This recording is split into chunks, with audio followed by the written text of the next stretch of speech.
My first guest tonight is a former Illinois congressman who spent over a year investigating Donald Trump as part of the January 6th committee. Now he's written a book, Renegade, Defending Democracy and Liberty in Our Divided Country. Please welcome back to The Late Show, Congressman Adam Kinzinger.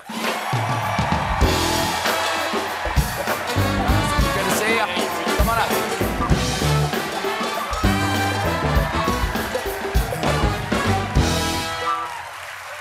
Hey. Okie dokie. Good to see you again. Yeah, you too. Good to be here. You are someone who is now famous for having done a very hard thing. Well, thanks. You refused to go along to get along when you saw your political allies being pulled out with the tide into someplace dangerous. You rode against the tide of the times, and you caught hell for it.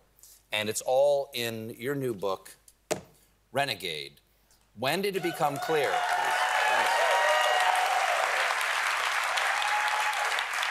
When did it become clear just how much hell you were going to catch for doing that? You know, it's interesting because, and I kind of write about this in the book, looking back now, so kind of looking at the forest instead of the trees, you can be like, there were a lot of little signs that I was going to catch hell along the way, right? Like, things that were happening, but it became quite obvious.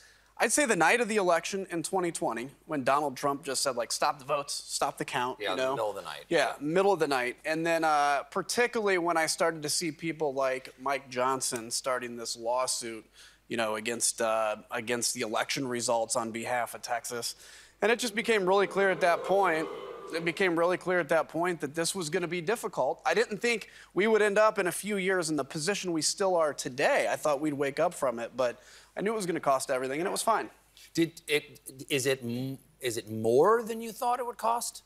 I think so, because I guess I always had this assumption that, you know, especially the people I worked with, to some level had some innate decency where they would say, okay, here's a red line we can't cross. And I think one of the more disappointing things to me is just coming to understand that some people have no red line that they aren't willing to cross, particularly when it comes to Donald Trump. Look, we took an oath not to the 700,000 people in our district. We took an oath to one thing, the Constitution. And there is no way you can tell me that enabling January 6th and post that enabling Donald Trump, there's no way you can tell me that didn't violate an oath to the Constitution. I just simply refuse to believe it.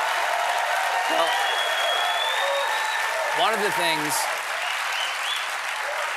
things that I found most upsetting about this, and I'm sure you do too, that the backlash didn't just come politically, it came personally. Yeah. That there are members of your family. Well, I'll let you tell the story. What happened? Well, it's, you know, I went down to see my folks when I was, you know, probably once a month, right? And I happened to go on the day that a certified letter shows up to my parents' house to me. I'm like, okay, great, and I see it, and I saw some familiar names on the return address. And it just starts out with, oh my, and I was thinking, oh, they're gonna say nice things to me. It says, oh my, what a disappointment you are to us and to God. And then it went on about how you've lost the trust of great people like Sean Hannity, you know, Mark Levin, truly. And it just, you know, so about 10 to 15 members of my family disowned me, my extended family. That is the behavior, that's what happens in cults. Like if someone leaves the cult, the leader of the cult says you have to cut yourself off.